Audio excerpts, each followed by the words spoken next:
This never happened to me before. I know you prefer, and maybe that's true, but hypothetical 18-year-old Kyle might have been much more susceptible to the pressures of the crowd.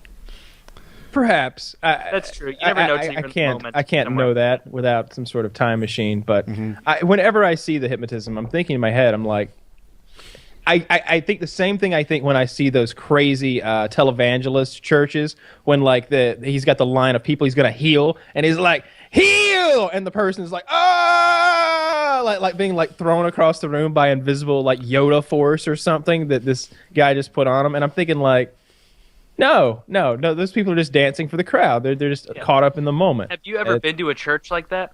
Yeah.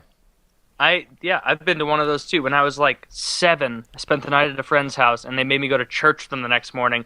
And I thought it was going to be like the church my parents made me go to, or it was like sit there and shut up and just listen to the guy do his thing. But as soon as we got in there, I could tell some vibe was off. The preacher like took his jacket off, like threw it to the side, like it wasn't the time to fuck around. Christ doesn't deal with blazers. We're rolling up the sleeves here, getting wrist deep in faith. And then people like kept like dancing their way up to the front, like shaking their hands like that. And he wouldn't do like the hit thing, but he'd kind of like grab him by the shoulders and go like, "Oh Lord," and then like kind of push them on their way to the side. With like, and they were asking me, they're like, "Taylor, you want to go to the front? You want to go to the front with the preacher? You know?" No, I think I just want to go home. Have you ever been to a church where they start the people start speaking in tongues? Yes. Yeah. That makes me very uncomfortable. It makes me very uncomfortable. They would just out of nowhere, this guy next to me who I know is like a volunteer fireman, and he is not communing with God or anything like that right now, and he's just and everybody's like, yeah, pointing at him like, yeah, they're like hyping him up, like it's so silly. It was unsettling for a child. I remember that. It is. The noises they make, like they're not like speaking like no, like, it's not like Latin or anything. Semi-screaming and like repetitive noises and high pitches. It's upsetting if you're like. If some good old boy from Franklin County, Georgia, started speaking Latin out of nowhere in church, I'd be like, "Holy shit! All right, this is legit right here," because he doesn't. But no, it's just gibberish. He's just making it up as he goes along. Yeah. That'd be a good way for God to show tongues is real. Make him do it in Latin or some other best language that That's I had what the devil does. That's what Satan does. Yeah, in all those exorcist movies, they're communing with the person in Latin. Yeah. Stanley, my professor, was the consultant on The Exorcist. Oh, that's very cool. Really, that's awesome. The paranormal expert. Had he ever been present for an exorcism or something like that? Did he have that in his background? Or good question. I don't know. I don't know if he'd ever been there for it. He was a trained magician, though. That was how he got into it. As a kid, he learned magic tricks, and so that made him very skeptical when he heard these claims of ghosts and paranormal stuff. But he was crazy. I mean, he was really cool. He hung out with the Grateful Dead. Actually, he hypnotized Mickey Hart and the other percussionist whose name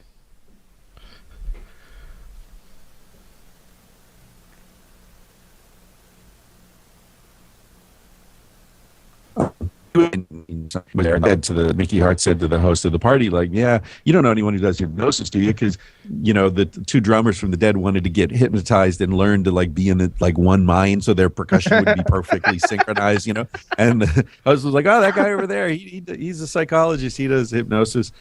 And so that began a long friendship. They're still good friends. And Stanley was the sort of in-house psychologist for the Grateful Dead for 25, 30 years or whatever.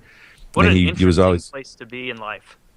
For the dead. You just observe all the drugs through the decades. Yeah, he was backstage. He met, I remember he told me he was watching a show backstage, and he ended up sitting next to David Byrne, and they chatted, through the whole show. And Stanley's a fascinating guy. He tripped with Timothy Leary and hung out with all those, Aldous Huxley and all those people that you've heard of. But Stanley was like the young buck in that crowd, and now he's the lone survivor. The Grateful Dead was the career path of the loser when I was in high school, right? Like some people wanted to be doctors, some wanted to be engineers, some were going to be a chef or a construction worker. And then there was always that guy that was like, I'm going to follow the Dead. Like, like really? Yeah, just go from Yeah. concert to concert following the Dead. I've got this great grilled cheese entrepreneurial spirit, and they're gonna like follow the Dead, Yeah. live in a tent, and sell grilled cheese sandwiches. Or mushrooms and end up in prison for 20 years. Yeah, that kills me.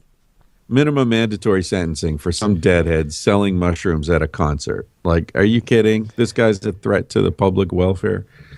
Yeah. No, maybe a threat to himself and people in his immediate vicinity, but not like the public at large. Yeah. Yeah, and you know, let's talk about how many people die from mushroom overdoses. You know, it's I don't know. think don't you Is have that to a eat thing? like pounds upon pounds of it to get there, like a crazy Well, amount?